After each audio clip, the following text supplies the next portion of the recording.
अस्सलामुअलैकुम मेरे friends, welcome back to Vishas kitchen. तो आज हम बनाने जा रहे हैं अंडे का भजिया। अंडे का भजिया ആക്കാൻ വേണ്ടിയിട്ട് ഞാൻ എണ്ണക്ക് ഉള്ളി ഇട്ടിന് 2 ഉള്ളി ഇട്ട് പച്ചമുളക് ഇട്ട് അത് നല്ല കായണം. ഇഞ്ചി പേസ്റ്റ് വെളുത്തുള്ളി പേസ്റ്റ് ഇട്ട് അപ്പോൾ അതിൻ്റെ മണം മാറുമ്പോൾ മുളക് പൊടിയും മഞ്ഞൾപ്പൊടിയും കൊത്തമ്പാരിപ്പൊടിയും കുറച്ച് ഗരം മസാലയും ഇട്ടിട്ട് നല്ല മിക്സാക്കണം. മിക്സാക്കി പിന്നെ ജീരപ്പൊടി കുറച്ച് ഞാൻ അണ്ടൻ്റെ ഉള്ളിലത്തെ മഞ്ഞയില്ല അതിനെടുത്തിട്ട് വെച്ചിന് അതിനെ പൊടിക്കണം.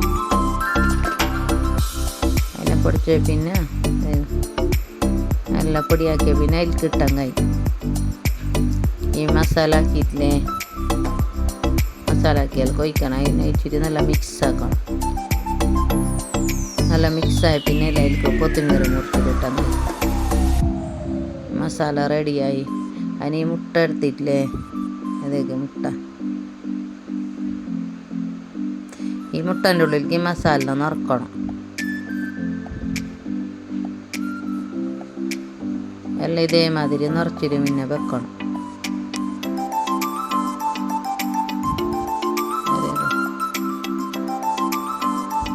നിറച്ചിട്ട് വെച്ച പിന്നെ ഞാനില്ല കടലപ്പൊടി എടുത്തിന്. അതിലേക്ക് മഞ്ഞൾപ്പൊടിയും മുളക് പൊടിയും ഉപ്പും പിന്നെ ജീര ഇടുന്നു കുറച്ച്. പക്ഷേ ഇഞ്ചി വെളുത്തുള്ളി പേസ്റ്റ് ഇടണം, ഈങ്ങിടണം, ഈങ്ങി പെരുംജീരകം കൊത്തമീർ ഇട്ടിട്ട് അതിനെ വെള്ളത്തിൽ നല്ല മിക്സ് ആക്കണം. അങ്ങനെ തിളപ്പാങ്ങയല്ല, മുട്ടയിൽ പിടിക്കല. ഈ ചൂടെണ്ണ വീട്ടിയ നല്ലതൊരു നല്ല കടക്കണക്ക് ഇതാണ്. ചൂടെണ്ണത്തിന് കുറച്ച് വെച്ചിട്ട് മിക്സാക്കിയാൽ കഴിയും. മിക്സാക്കിയ പിന്നെ ഞാൻ ഇവിടെ എണ്ണ വെച്ചിന്. എണ്ണ കിട്ടിയിട്ട് ഇതേമാതിരി എല്ലാം ഇട്ടിട്ട് കായ്ച്ചിട്ട് എടുത്താൽ കഴിയും. എല്ലാം ഇട്ട് ഇതേമാതിരി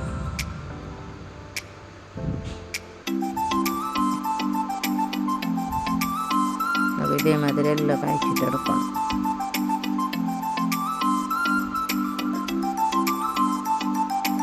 അതിൻ്റെ 3 പച്ചമുളക് ഉണ്ടാകും. അത് ഇതേ ആട്ടക്ക് പച്ചമുളകിന് ഇട്ടിട്ട് ഇതിൻ്റെ കൊത്ത തന്നെ കഴിച്ചിട്ടെടുത്ത് നമുക്ക് മുട്ടക്കപ്പം റെഡിയായി. നല്ല ടേസ്റ്റ്, ഉണ്ടാക്കാൻ എളുപ്പം, തിന്നാൻ നല്ല ടേസ്റ്റ്.